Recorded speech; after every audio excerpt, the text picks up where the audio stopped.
പാമ്പ് പിടിച്ച് നടന്ന ഒരാൾ എങ്ങനെ സിദ്ധനായി മാറി? പാമ്പ് പിടിച്ച് നടക്കുന്ന ഒരാൾക്ക് സിദ്ധനായി മാറാൻ പറ്റുമോ എന്ന് പല ചോദ്യവും നമ്മളുടെ ഉള്ളിലുണ്ടായിരിക്കും. ശിവം എന്നുള്ള തന്മ ഏത് മനുഷ്യൻ്റെ ഉള്ളിലുമുള്ള തന്മയാണ്. അത് ഇന്ന ആള് ഇന്ന വർഗം എന്നുള്ളതല്ല, എല്ലാവരുടെ ഉള്ളിലും കുടികൊള്ളുന്ന ആ ശിവമാണ് സത്യം. ആ ശിവൻ എല്ലാ ആളുകളിലുമുണ്ട്, എല്ലാ മനുഷ്യരിലുമുണ്ട്. എങ്കിൽ അതിനെ തിരിച്ചറിയുന്നത് വളരെ ചുരുക്കം ആളുകൾ മാത്രമാണ്. ഏത് സാഹചര്യത്തിൽ നിന്ന് വരുന്നു, ഏത് നിലയിൽ നിന്ന് വരുന്നു എന്നുള്ളത് കാര്യമല്ല, മറിച്ച് ആ സത്യത്തെ തിരിച്ചറിഞ്ഞാൽ അവരും സിദ്ധനായി മാറുമെന്ന് നമ്മൾക്ക് മനസ്സിലാക്കി തന്ന 18 സിദ്ധന്മാരിൽ ഏറ്റവും പ്രധാനപ്പെട്ട സിദ്ധന്മാരിൽ ഒരാളായി കണക്കാക്കപ്പെടുന്ന ചട്ടൈ മുനിനാഥർ സിദ്ധരുടെ ശിഷ്യനായിട്ടുള്ള പാമ്പാട്ടി സിദ്ധരെക്കുറിച്ചാണ് നമ്മളിത് കേൾക്കാൻ പോകുന്നത്. പാമ്പാട്ടി സിദ്ധരെക്കുറിച്ച് പറയുമ്പോൾ ആദ്യം നമ്മൾ മനസ്സിലാക്കേണ്ട കാര്യമുണ്ട്. പാമ്പാട്ടി എന്നുള്ള വാക്കിന് 2 രീതിയിൽ നമ്മൾ അർത്ഥമെടുക്കണം. ആത്മീയമായ അർത്ഥമെടുക്കുമ്പോൾ ശ്രീനാരായണ ഗുരുദേവൻ്റെ കുണ്ടലിനി പാട്ട് പോലെ ആടു ബാമ്പേ പുനം തേടു ബാമ്പേ എന്ന് ഗുരുദേവൻ പറയുന്ന ആ കുണ്ടലിനി തന്നെയാണ് ഇവിടെയും ഉദ്ദേശിച്ചിരിക്കുന്നത്. എങ്കിൽ പാമ്പാട്ടി സിദ്ധൻ ആദ്യം നമ്മൾ ഈ നാട്ടിൽ കാണുന്ന സാധാരണ പാമ്പുകളെ പിടിക്കുന്ന ഒരാൾ തന്നെയായിരുന്നു. പിന്നെ എങ്ങനെയാണ് ആ പാമ്പുകളെ പിടിച്ചു നടന്നിരുന്ന ആ മഹാപുരുഷൻ പിന്നീട് മഹാസിദ്ധനായി മാറിയത്? ഈ കഥകളെല്ലാം അറിയുന്നതിന് മുൻപ് എവിടെയാണ് പാമ്പാട്ടി സിദ്ധൻ ജനിച്ചത് എന്ന് നമ്മൾ മനസ്സിലാക്കണം. പാമ്പാട്ടി സിദ്ധൻ ജനിക്കുന്നത് മരുതമലയിലാണ്, കോയമ്പത്തൂരിലുള്ള മരുതമലയിൽ. ഇത് എവിടെ നിന്നാണ് ഈ അറിവ് നമുക്ക് കിട്ടുന്നത്? കാരണം പാമ്പാട്ടി സിദ്ധനെക്കുറിച്ച് ഒരുപാട് കാര്യങ്ങൾ കേട്ടു വരാറുണ്ട്. പല സിദ്ധന്മാരും പല നൂലുകളിലും പാമ്പാട്ടി സിദ്ധനെക്കുറിച്ച് പറഞ്ഞിട്ടുണ്ടെങ്കിലും നമ്മൾ ഭോഗർ സിദ്ധസ്വാമി എഴുതിയ സപ്തകാണ്ഡം എന്ന നൂലിൽ നിന്നാണ് നമ്മൾ ഈ അറിവ് എടുത്തിട്ടുള്ളത്. അപ്പോൾ സപ്തകാണ്ഡ പ്രകാരം മരുതമലൈ കോയമ്പത്തൂരിലാണ് നമ്മളുടെ പാമ്പാട്ടി സിദ്ധൻ ജനിക്കുന്നത്. പാമ്പാട്ടി സിദ്ധൻ്റെ പ്രധാന തൊഴിൽ എന്ന് പറയുന്നത് തന്നെ പാമ്പുകളെ പിടിക്കുക എന്നുള്ളതായിരുന്നു. അന്നത്തെ കാലത്ത് ഇന്ന് നമ്മൾ പാമ്പ് വീട്ടിൽ കയറിയാൽ എന്ത് ചെയ്യുമോ അന്ന് തന്നെയായിരുന്നു അന്നും ആളുകൾ ചെയ്തുകൊണ്ടിരുന്നത്. പാമ്പുകളൊക്കെ വീട്ടിൽ കയറുമ്പോഴും അങ്ങനെയുള്ള സാഹചര്യത്തിലും പാമ്പാട്ടി സിദ്ധനെയായിരുന്നു വിളിക്കുന്നത്. വളരെ നന്നായി പാമ്പുകളെ കൈകാര്യം ചെയ്യാൻ അറിയാവുന്ന വ്യക്തിയായതുകൊണ്ട് തന്നെ ആ പ്രദേശമെങ്ങും പാമ്പാട്ടി സിദ്ധൻ്റെ സുപ്രസിദ്ധി വർദ്ധിച്ചു വന്നിരുന്നു, പ്രശസ്തി ആർജിച്ചിരുന്നു. എല്ലാവർക്കും അറിയാമായിരുന്നു പാമ്പുകളുമായി ബന്ധപ്പെട്ട എന്ത് കാര്യമുണ്ടെങ്കിലും പാമ്പാട്ടി സിദ്ധനെയായിരുന്നു ആദ്യം അവർ സമീപിക്കാറ്. അതുപോലെ തന്നെ ഒരു സിദ്ധനാണ്, ആ സിദ്ധ ഗുണം കാണിക്കും. അതുകൊണ്ട് തന്നെ പാമ്പിൻ്റെ വിഷം കൊണ്ട് പലതരത്തിലുള്ള ചികിത്സാ രീതികൾ പരിശോധിക്കാനും പരീക്ഷിക്കാനും ഒക്കെ നമ്മളുടെ പാമ്പാട്ടി സിദ്ധൻ മെനക്കെട്ടിരുന്നു, അതിനുവേണ്ടി ശ്രമിച്ചിരുന്നു, അതിന് ഫലവും ലഭിച്ചിരുന്നു. അങ്ങനെ ആ നാട്ടിൽ പാമ്പ് പിടിക്കുന്ന ഒരാൾ എന്നുള്ള രീതിയിൽ പ്രശസ്തി ആർജിച്ചു മുന്നോട്ട് പോകുന്ന ആ കാലത്തിലാണ് കുറച്ചാളുകൾ രഹസ്യമായി ഒരു കാര്യം പറയുന്നത് നമ്മളുടെ പാമ്പാട്ടി സിദ്ധൻ കേൾക്കുന്നത്. ആ ആളുകൾ ഒത്തുചേർന്ന് സംസാരിച്ചു കൊണ്ടിരുന്ന വിഷയം ഒരു നാഗത്തെക്കുറിച്ചായിരുന്നു. നമ്മളുടെ പാമ്പാട്ടി സിദ്ധനും പാമ്പുമായി ബന്ധപ്പെട്ട് മുന്നോട്ട് പോകുന്ന ഒരാളായതുകൊണ്ട് തന്നെ പാമ്പ് എന്നുള്ള അല്ലെങ്കിൽ സർപ്പം എന്നുള്ള നാഗം എന്നൊക്കെയുള്ള വാക്കുകൾ കേൾക്കുമ്പോൾ ഉറപ്പായും അതിനോട്ടൊരു താല്പര്യം തോന്നും. അപ്പോൾ ഒരു നാഗത്തെക്കുറിച്ച് ചർച്ച ചെയ്തുകൊണ്ടിരിക്കുകയായിരുന്നു ആ ആളുകൾ. അവരെന്താണ് പറയുന്നത് എന്ന് പാമ്പാട്ടി സിദ്ധൻ കാതോർത്ത് കേട്ടു. അവർ പറഞ്ഞുകൊണ്ടിരുന്നത് നവരത്ന നാഗത്തെക്കുറിച്ചാണ്. ഈ നാഗത്തിൻ്റെ പ്രത്യേകത എന്ന് പറയുന്നത് അതിൻ്റെ വിഷം അത് ഉപയോഗിക്കാതെ വരികയും അതിലൂടെ ലഭിക്കുന്ന ഊർജവും വിഷവും അവിടെ ഒന്നായി കൂടിച്ചേർന്ന് ഒരു രത്നത്തിൻ്റെ രൂപം കൈക്കൊള്ളുകയും അത് പിന്നീട് ആ നാഗത്തിൻ്റെ നെറ്റിയിൽ പ്രത്യക്ഷപ്പെടുകയും ചെയ്യും എന്നുള്ളതായിരുന്നു അവർ പറഞ്ഞുകൊണ്ടിരുന്നത്. അങ്ങനെയുള്ള ഒരു നാഗം ഈ അടുത്തുള്ളൊരു കാട്ടിൽ താമസിക്കുന്നുണ്ട്, അല്ലെങ്കിൽ അവിടെ ഇതിൻ്റെ സാന്നിധ്യമുണ്ട്. അതുപോലെ തന്നെ ഈ നാഗത്തിൻ്റെ നെറ്റിയിലുള്ള ആ മാണിക്യത്തിന് വിലമതിക്കാൻ ആവാത്തത്രയും മൂല്യമുണ്ടെന്നും അവർ പറഞ്ഞുകൊണ്ടിരിക്കുകയാണ്. അതുപോലെ തന്നെ ഈ നാഗത്തിൻ്റെ മാണിക്യം വെച്ച് നമുക്ക് പല രീതിയിലുള്ള ചികിത്സകൾ ചെയ്യാമെന്നൊക്കെ കേട്ടപ്പോൾ നമ്മളുടെ പാമ്പാട്ടി സിദ്ധന് വളരെയധികം ആഗ്രഹം തോന്നി. കാരണം പലതരത്തിലുള്ള പരീക്ഷണങ്ങൾ നടത്തുന്ന ആളുകളാണ് സിദ്ധന്മാർ. ആ ഒരു ഗുണം സിദ്ധനാകുന്നതിന് മുൻപ് തന്നെ പാമ്പാട്ടി സിദ്ധനിൽ ഉണ്ടായിരുന്നു. അതുകൊണ്ട് തന്നെ ഇത് കേട്ടപ്പോൾ വളരെയധികം ആത്മീയമായൊരു പ്രേരണയും അതുപോലെ തന്നെ ഭൗതികമായൊരു പ്രേരണയും തോന്നി. കാരണം ഈ നാഗത്തിൻ്റെ ഈ മണി കിട്ടിക്കഴിഞ്ഞാൽ നമ്മൾക്ക് ഒരുപാട് കാര്യങ്ങൾ ചെയ്യാമല്ലോ എന്ന് ഓർത്തിട്ട് ആ നാഗമണി തേടി അവർ പറഞ്ഞ ആ കാട് ലക്ഷ്യമാക്കി, ആ വനം ലക്ഷ്യമാക്കി പാമ്പാട്ടി സിദ്ധൻ സഞ്ചരിക്കുകയും അങ്ങനെ ആ ഒരു വനത്തിൽ എത്തിച്ചേരുകയും അതിനുശേഷം എല്ലായിടത്തും തിരയുകയും ചെയ്തു. എല്ലായിടത്തും തിരഞ്ഞുകൊണ്ടിരിക്കുകയാണ്. ഈ നാഗം ഇവിടെയുണ്ടോ, ഈ പുറ്റിലുണ്ടോ, അല്ലെങ്കിൽ ഈ ഒരു ഗുഹയിലുണ്ടോ, എല്ലായിടത്തും തപ്പി തിരഞ്ഞു. ഒരു തരത്തിലുള്ള അടയാളവും ലഭിച്ചില്ല. അങ്ങനെ മടുത്ത് പിന്നീടും അദ്ദേഹത്തിൻ്റെ തിരച്ചിൽ തുടർന്നുകൊണ്ടിരുന്നപ്പോഴാണ് അതീവ തേജസ്വിയായുള്ള ഒരു വ്യക്തിയെ അദ്ദേഹം കാണുന്നത്. അദ്ദേഹം ധ്യാനനിമഗ്നനായിരിക്കുകയാണ്. ഒരു അതീവ തേജസ്വിയായ സന്യാസിയെ കണ്ട് നമ്മളുടെ പാമ്പാട്ടി സിദ്ധൻ അടുത്ത് ചെന്ന് അങ്ങ് ആരാണെന്ന് ചോദിക്കുന്നു. അപ്പോൾ ആ സിദ്ധൻ തിരിച്ചു ചോദിക്കുന്നു, നീ ആരാണ്? നീയാണ് എൻ്റെ സ്ഥലത്തേക്ക് വന്നിരിക്കുന്നത്. ഇത് ഞാൻ തപസ് ചെയ്യുന്ന വനമാണ്. നീ ആരാണെന്ന് ആദ്യം പറയാൻ പറഞ്ഞു. അപ്പോൾ പാമ്പാട്ടി സിദ്ധൻ പറയുന്നു, ഞാൻ പാമ്പാട്ടിയാണ്, ഞാൻ ഈ നാട്ടിലുള്ളതാണ്. അപ്പോൾ തിരിച്ച് മറ്റേ ആ സിദ്ധൻ, ഏത് സിദ്ധനെ നോക്കിയാണോ പാമ്പാട്ടി സിദ്ധൻ ആ തേജസ്വിയായ സിദ്ധനോട് ചോദിച്ചത് ആരാണ് അങ്ങ് എന്ന്, ആ സിദ്ധൻ പറയുന്നു, ഞാൻ സട്ടൈ മുനിനാഥറാണ്. ചട്ടൈ മുനി എന്ന് പറയും, സട്ടൈ മുനിനാഥർ സിദ്ധർ എന്ന് പറയും. സിദ്ധന്മാരിൽ ഏറ്റവും പ്രമുഖനായ സിദ്ധൻ നമ്മളുടെ പാമ്പാട്ടി സിദ്ധൻ്റെയും ഗുരു. എങ്ങനെയാണ് ആ ശിഷ്യൻ ഗുരുവിനെ കണ്ടെത്തുന്നതെന്ന് കണ്ടോ? ഇങ്ങനെയാണ് നമ്മളുടെ എല്ലാവരുടെയും ജീവിതത്തിൽ നമ്മളുടെ ഗുരു നമ്മൾ ആഗ്രഹിക്കുമ്പോഴല്ല, മറിച്ച് ആ ഗുരു ആഗ്രഹിക്കുമ്പോഴാണ്, ആ ഗുരുവിൻ്റെ അടുത്തേക്കാണ് നമ്മൾ എത്തുന്നത്, നമ്മൾ പോലും അറിയാതെ. ഗുരുവിനെ തപ്പിപ്പോയതോ അല്ലെങ്കിൽ ഗുരുവിനെ തിരഞ്ഞു പോയതോ അല്ല, ഒരു പാമ്പിനെ തപ്പിപ്പോയതാണ്, പാമ്പിനെ തിരഞ്ഞു പോയതാണ്, പക്ഷെ കിട്ടിയതോ ഗുരുവിനെ. ഇങ്ങനെയാണ് നമ്മളുടെ ജീവിതത്തിൽ എപ്പോഴും സംഭവിക്കുന്നത്. നമ്മൾ പോലും അറിയാതെ സമയമാകുമ്പോൾ നമ്മളുടെ മുന്നിൽ ഗുരു പ്രത്യക്ഷപ്പെടും. അതിൻ്റെ ഉത്തമ ഉദാഹരണമാണ് ഈ കഥ. അങ്ങനെ ആ ഗുരു ചോദിക്കുകയാണ്, സട്ടൈ മുനിനാഥർ എന്ന മഹാസിദ്ധൻ ചോദിക്കുകയാണ്, നീ എന്ത് തിരഞ്ഞാണ് ഇവിടെ വന്നത്? അപ്പോൾ പാമ്പാട്ടി സിദ്ധൻ പറയുന്നു, ഞാനൊരു രത്നനാഗത്തെ നോക്കി, ഒരു നാഗമുണ്ട്, അതിൻ്റെ തലയിൽ രത്നമുണ്ട്, അത് തിരക്കി ഇറങ്ങിയതാണ്, അത് തേടിയാണ് ഞാൻ വന്നതെന്ന് പറയുമ്പോൾ സിദ്ധൻ ചോദിക്കുന്നു, അതായത് പാമ്പാട്ടി സിദ്ധൻ്റെ ഗുരുവായിട്ടുള്ള സട്ടൈ മുനിനാഥർ തിരിച്ചു ചോദിക്കുന്നു, നീ എന്തിനാണ് ഈ നാഗത്തെ പുറത്ത് തപ്പുന്നത്? എന്തിനാണ് നീ ഈ മാണിക്യം പുറത്ത് തിരയുന്നത്? അത് നിൻ്റെ അകത്തുണ്ടല്ലോ. അപ്പോൾ പാമ്പാട്ടി സിദ്ധൻ ചോദിക്കുന്നു, അതേത് നാഗമാണ് ഗുരുവേ? അപ്പോൾ ആ മഹാസിദ്ധൻ പറയുന്നു, നിൻ്റെ ഉള്ളിൽ ഉറങ്ങിക്കിടക്കുന്ന ആ നാഗം, ആ നവരത്നനാഗം, കുണ്ടലിനി, ആ ശക്തി ഉണർന്നു കഴിയുമ്പോൾ, ആ നാഗം ഉണർന്ന് നിന്റെ ഉച്ചിയിലെത്തിയാൽ, സഹസ്രാരത്തിലെത്തിയാൽ നിനക്ക് മാണിക്യം ലഭിക്കും. ആ ലഭിക്കുന്ന മാണിക്യം ഈ ലോകത്ത് ഒരു നാഗത്തിനും നിനക്ക് തരാൻ സാധിക്കില്ല.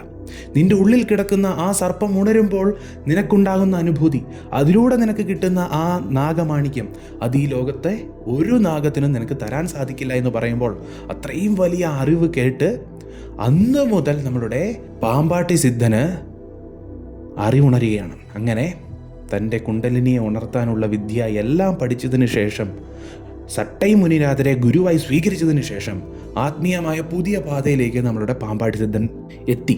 അതിനുശേഷം യഥാർത്ഥ പാമ്പാട്ടിയായി. നമ്മൾ ഇത്രയും കാലം പുറത്ത് കാണുന്ന പാമ്പുകളെക്കുറിച്ചാണ് സംസാരിച്ചുകൊണ്ടിരുന്നത്, പുറത്ത് കാണുന്ന നാഗങ്ങളെയും നാഗമാണിക്യത്തെക്കുറിച്ചാണ് സംസാരിച്ചുകൊണ്ടിരുന്നത്. നമ്മളുടെ മനുഷ്യ ശരീരത്തിനുള്ളിലുള്ള പാമ്പിനെ കൈകാര്യം ചെയ്യാൻ പറ്റുന്ന ആത്മീയ വിദ്യയുടെ ഏറ്റവും വലിയ സിദ്ധനായ പാമ്പാട്ടിയായി നമ്മളുടെ സിദ്ധസ്വാമി പാമ്പാട്ടി സിദ്ധൻ മാറി. സട്ടൈ മുനിനാഥർ എന്നുള്ള ആ ഗുരുവിൻ്റെ ആശീർവാദത്തിൻ്റെയും അറിവിൻ്റെയും മുന്നിൽ പാമ്പാട്ടി സിദ്ധർ എന്ന മഹാസിദ്ധപുരുഷൻ്റെ ഉള്ളിൽ ഉറങ്ങിക്കിടന്നിരുന്ന നാഗവും ഉണർന്നു. അങ്ങനെ ആ നാഗമാണിക്യവും പാമ്പാട്ടി സിദ്ധന് ലഭിച്ചു എന്ന് മാത്രമല്ല, മറ്റു പല സാധാരണ മനുഷ്യരുടെ ഉള്ളിൽ ഉറങ്ങിക്കിടക്കുന്ന കുണ്ടലിനി എന്ന മഹാസർപ്പത്തെ ഉണർത്തിയെടുക്കാനും അതിലൂടെ അവരുടെ ഉള്ളിൽ തെളിഞ്ഞു നിൽക്കുന്ന ആ സത്യബോധം എന്ന നാഗമാണിക്യത്തെ കണ്ടെത്താനും പാമ്പാട്ടി സിദ്ധൻ ഒരുപാട് പ്രയത്നിച്ചു. അതിനനുസരിച്ച് ഒരുപാട് പേർക്ക് ആത്മീയമായിട്ടുള്ള ഉണർവും ഉണ്ടായി എന്നുള്ളത് സത്യമായ കാര്യമാണ്. അപ്രകാരം ഒരുപാട് കൃതികൾ പാമ്പാട്ടി സിദ്ധർ രചിച്ചിട്ടുണ്ട്. അതിനു മുൻപ് പാമ്പാട്ടി സിദ്ധൻ്റെ ജീവിതത്തിലെ ഏറ്റവും വലിയൊരു കഥയിലേക്ക് നമുക്ക് കടക്കാം. നമ്മൾ പലപ്പോഴും തെറ്റിദ്ധരിക്കുന്ന ഒരു കഥയും കൂടിയാണിത്. കാരണം ഇതേ കഥ തിരുമൂലർ സിദ്ധസ്വാമിക്കുണ്ട്. തിരുമൂലർ സിദ്ധസ്വാമിയുടെ കഥ എൻറ്റയർലി ഡിഫറെൻ്റ് ആയിട്ടുള്ളൊരു കാര്യമാണ്. കാര്യം അഗസ്ത്യരെ തേടി സുന്ദരനാഥർ എന്ന തിരുമൂലർ സിദ്ധസ്വാമി നമ്മളുടെ തെന്നാട്ടിലേക്ക് വന്നപ്പോൾ മൂലൻ എന്ന പേരുള്ള ഒരാളുടെ ശരീരത്തിലേക്ക് കയറിയപ്പോഴാണ് സുന്ദരനാഥർ പിന്നീട് തിരുമൂലറായി മാറിയത്. ഇതേ കഥ നമ്മൾ പലപ്പോഴും തെറ്റിദ്ധരിക്കാറുണ്ട്. ഒന്ന് മൃഗങ്ങളെ സന്തോഷിപ്പിക്കാനാണെങ്കിൽ മറ്റൊന്ന് കുറച്ച് ആളുകൾക്ക് അറിവ് കൊടുക്കാൻ വേണ്ടിയായിരുന്നു. അതായത് നമ്മളുടെ പാമ്പാട്ടി സിദ്ധസ്വാമിയുടെ കഥ.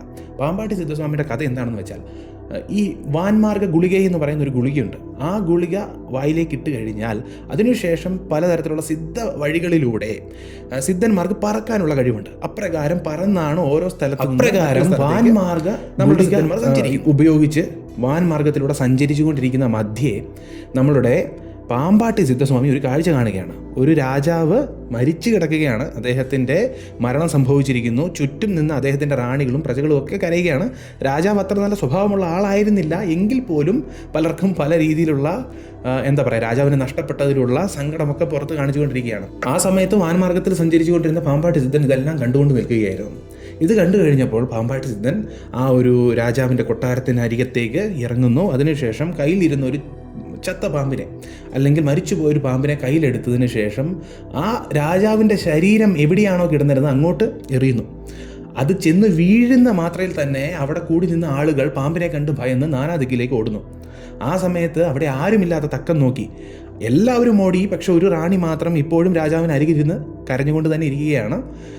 ആ ബാക്കിയുള്ളവരെല്ലാം പോയി ആ തക്കം നോക്കി കൂട് വിട്ട് കൂടുമാറുക എന്നുള്ള സിദ്ധന്മാരുടെ പ്രധാനപ്പെട്ട ഒരു സിദ്ധി ഉപയോഗിച്ചുകൊണ്ട്, അതായത് സ്വന്തം ശരീരത്തിൽ നിന്നും മറ്റൊരു ശരീരത്തിലേക്ക് തൻ്റെ ആത്മാവിനെ പ്രവേശിപ്പിക്കുന്ന ഒരു പ്രത്യേക സിദ്ധിയാണ് നമ്മളിപ്പോൾ പറഞ്ഞ കൂട് വിട്ട് കൂടുമാറുന്ന ആ സിദ്ധി ഉപയോഗിച്ചുകൊണ്ട് പാമ്പാട്ടി സിദ്ധൻ സ്വന്തം ആത്മാവിനെ ആ രാജാവിൻ്റെ ശരീരത്തിലേക്ക് പ്രവേശിപ്പിക്കുകയും ആ രാജാവ് എഴുന്നേൽക്കുകയും ചെയ്തു.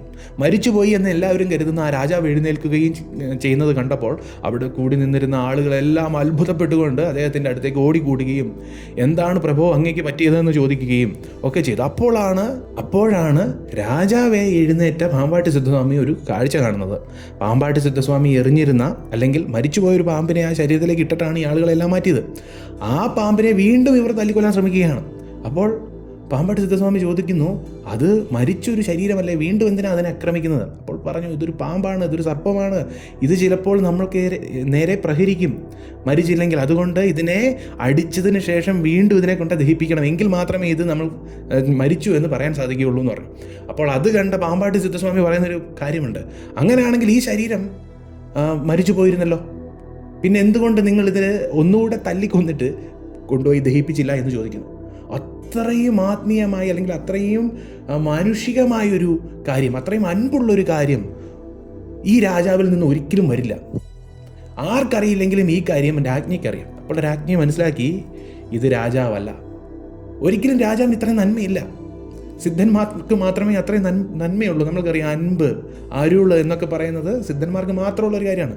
കാരണം സിദ്ധന്മാരുടെ നൂലുകൾ പരിശോധിച്ചാൽ തന്നെ നമുക്കറിയാം, നൂലുകളിൽ അപ്പാ എന്നാണ് നമ്മളെ വിളിക്കുന്നത്. നമ്മളെ അത്രത്തോളം സുന്ദരമായി മോനെ എന്നൊക്കെ വിളിച്ച് ആരാ പറയുന്നത്? അവർ അറിവ് പകർന്നു തരുമ്പോൾ നമ്മൾ അവരുടെ അടുത്ത് വേണം താഴ്മയോടെ നിൽക്കാൻ. എങ്കിൽ സ്നേഹത്തോടെ മകനോട് പറഞ്ഞു തരുന്നത് പോലെയാണ് ഓരോ നൂലുകളും. ഇങ്ങനെ ചെയ്യപ്പാന്ന അവസാനം ഓരോ നൂലിൻ്റെയും, സപ്തകാണ്ഡമാണെങ്കിലും അഗസ്ത്യർ പന്തിരായിരമാണെങ്കിലും ഇനി ശിവവാക്യമാണെങ്കിലും എവിടെയും നമുക്ക് കാണാൻ സാധിക്കുന്ന ഒരേ ഒരു കാര്യമുള്ളൂ, കരുണ, അൻപ്. അതില്ലാത്ത ഒരു സിദ്ധ നൂലുകളുമില്ല. തിരുമന്ത്രത്തിലാണെങ്കിൽ പിന്നെ പറയേണ്ട കാര്യമില്ല. അത്രത്തോളം സുന്ദരമായി, അത്രത്തോളം അൻപാണ് അതിലുള്ളത്. അപ്പോൾ ഇത്രയും നന്നായി, ഒരിക്കലും ഇത്രയും മാനുഷിക പരിഗണന കൊടുത്ത് ഒരു ജീവിയോട് ഒരിക്കലും ഈ രാജാവ് പെരുമാറില്ലെന്നറിയാവുന്ന രാജ്ഞി ആ രാജാവിൻ്റെ അടുത്തുനിന്ന് മാറാതിരുന്ന, ആ പാമ്പ് ദേഹത്ത് വീണിട്ടും ആ പാമ്പിനെ കണ്ട് ഭയക്കാതിരുന്ന ആ രാജ്ഞി ചോദിക്കുന്നു, അങ്ങ് ഒരിക്കലും ആ രാജാവല്ല, അങ്ങ് ഏതോ ഒരു മഹാപുരുഷനാണ്, അത്രത്തോളം വലിയ തത്വമാണ് അങ്ങ് പറയുന്നത്. അതുപോലെ തന്നെ ഇതിനിടയ്ക്ക് ആ രാജാവ് ഒരു കാര്യം കൂടെ ചെയ്തിരുന്നു. ആ ചത്തുപോയി എന്ന് എല്ലാവരും കരുതി, അല്ലെങ്കിൽ മരിച്ചുപോയി, ചിത്തുപോയി എന്ന് നമ്മൾ പറയും, അതാണ് ചത്തുപോയി എന്ന് പറയുന്നത്. അപ്പോൾ ആ മരിച്ചുപോയ ആ നാഗത്തിൻ്റെ ശരീരത്തെ ഒരു വാക്കിലൂടെ ജീവൻ വെക്കൂ എന്ന് പറഞ്ഞപ്പോൾ തന്നെ അതിന് ജീവൻ വരികയും ശിവം ഉണ്ടാകുകയും പിന്നീട് അതിനോട് പത്തി വിടർത്തി ആടാൻ പറഞ്ഞപ്പോൾ പത്തി വിടർത്തി ആടുകയും ചെയ്തു ആ സർപ്പം. ഇതെല്ലാം കണ്ട ആളുകൾക്ക് ഒരു കാര്യം മനസ്സിലായി, ഇദ്ദേഹം സാധാരണ മനുഷ്യനല്ല. അതുകൊണ്ട് ആ രാജ്ഞി ചോദിക്കുന്നു, അങ്ങ് ആരാണ്? അപ്പോൾ പറയുന്നു, ഞാൻ ഇന്ന ആളാണ്, ഇന്ന സിദ്ധനാണെന്ന് പറയുന്നു. അങ്ങനെ ഒരുപാട് ആത്മീയമായിട്ടുള്ള രഹസ്യം ആ ശരീരത്തിൽ ഇരുന്നുകൊണ്ട് തന്നെ, രാജാവായി ഇരുന്നു കൊണ്ട് തന്നെ സിദ്ധസ്വാമി ഒരുപാട് കാര്യങ്ങൾ പറയുന്നുണ്ട്. അതുപോലെ തന്നെ നമുക്ക് സിദ്ധസ്വാമിയുടെ ഓരോ പാട്ടുകളും എടുത്തു നോക്കിയാൽ, പാമ്പാട്ടി സിദ്ധസ്വാമിയുടെ ഓരോ പാട്ടും എടുത്തു നോക്കിയാൽ നമുക്കറിയാം, കുദംബൈ മുനി എപ്പോഴും കുദംബയോടാണ് സംസാരിക്കുന്നത്. അതുപോലെ തന്നെ പാമ്പാട്ടി സിദ്ധസ്വാമി എപ്പോഴും സംസാരിച്ച് കുണ്ടലിനിയോട് തന്നെയാണ് സംസാരിക്കുന്നത്. ഏത് അറിവ് തന്നാലും, ഏത് കാര്യം പറഞ്ഞാലും അവസാനം ആട് പാമ്പേ എന്ന് പറഞ്ഞാണ് നിർത്തുന്നത്. നമ്മുടെ ശ്രീനാരായണ ഗുരുദേവൻ, അതാണ് ഞാൻ പറഞ്ഞത്, ശ്രീനാരായണ ഗുരുദേവൻ കുണ്ടലിനി പാട്ടിൽ ആട് പാമ്പേ പുനം തേടു പാമ്പേ എന്ന് പറയുന്ന അതേ കുണ്ടലിനി പാമ്പിനെ തന്നെയാണ് ഇവിടെയും പറയുന്നത്. അതേ കുണ്ടലിനി പാമ്പ് തന്നെയാണ് ഇവിടെയും പാമ്പാട്ടി സിദ്ധൻ പറയുന്ന പാട്ടുകളിലുമുള്ള പാമ്പ്. അപ്പോൾ അങ്ങനെയാണ് ഒരുപാട് കാര്യങ്ങൾ പറയുന്നുണ്ട്. എത്ര വലിയ മനുഷ്യനാണെങ്കിലും, എത്ര വലിയ ഉയരത്തിലെത്തിയവനാണെങ്കിലും, അവൻ്റെ ഉള്ളിൽ അൻപില്ലെങ്കിൽ അവന് മോക്ഷം ലഭിക്കില്ലെന്ന് പറയുന്നുണ്ട്. ഒരു ശകലമെങ്കിലും അൻപ്, കരുണയില്ലെങ്കിൽ, ഒരു ജീവിയോട് കരുണയില്ലെങ്കിൽ, മറ്റൊന്നിനോട് കരുണയില്ലെങ്കിൽ, സ്നേഹമില്ലെങ്കിൽ അവന് ഒരിക്കലും ദൈവത്തെ കിട്ടില്ലെന്നാണ് പാമ്പാട്ടി സിദ്ധസ്വാമി പറയുന്നത്. അതിനർത്ഥമെന്ന് പറയുന്നത്, ആത്മീയമായി മുന്നേറണമെങ്കിൽ അൻപുണ്ടാകണമെന്നുള്ളത് തന്നെയാണ്. മനുഷ്യൻ അൻപില്ലെങ്കിൽ ഒരിക്കലും മുന്നേറാൻ സാധിക്കില്ലെന്നാണ് പറയുന്നത്. അതുപോലെ എത്ര സമ്പാദിച്ചാലും അവൻ ആത്മീയമായിട്ടുള്ള പണി എടുക്കുന്നില്ലെങ്കിൽ ഉറപ്പായും അവനൊന്നും ലഭിക്കില്ല. അവന് ഒരുപാട് സ്വത്തുണ്ടാക്കിയിരിക്കാം, ഒരുപാട് കാര്യങ്ങൾ ചെയ്തിരിക്കാം, പക്ഷേ അവസാനം അവനൊന്നുമില്ലാതെ ഈ ലോകത്ത് നിന്ന് വിട പറയേണ്ടി വരും. അവസാനം മരണത്തിന് ശേഷം വിറങ്ങലിച്ച് നിൽക്കേണ്ടത് വരും. ഇതെല്ലാം നമ്മളോടുള്ള സ്നേഹം കൊണ്ടാണ് പാമ്പാട്ടി സിദ്ധസ്വാമി പറയുന്നത്. ഇതുപോലെ ഒരുപാട് തത്വങ്ങൾ പറഞ്ഞ പാമ്പാട്ടി സിദ്ധസ്വാമി മരുതമലയിൽ തന്നെയാണ് സമാധി കൊള്ളുന്നത് എന്നാണ് ഒരു വിശ്വാസം. എങ്കിൽ പല വേറെ നാടുകളും സിദ്ധസ്വാമിയുടെ സമാധി സ്ഥലമായി പറയാറുണ്ട്. എന്തൊക്കെയാണെങ്കിലും ഒരുപാട് അറിവും ഒരുപാട് മാനുഷിക മൂല്യങ്ങളും നമ്മളിലേക്ക് പകർന്നു നൽകുന്ന ഒരുപാട് പാട്ടുകൾ നമ്മൾക്ക് വേണ്ടി തന്ന പാമ്പാട്ടി സിദ്ധസ്വാമി കുണ്ടലിനി എന്നുള്ള ആ മഹാസർപ്പത്തെ എങ്ങനെ കീഴടക്കണമെന്ന് മനസ്സിലാക്കി തന്ന ആ മഹാസിദ്ധസ്വാമിയെ പോற்றிക്കൊണ്ട് ഞാൻ എൻ്റെ വാക്കുകൾ നിർത്തുന്നു. അഹോബിലം.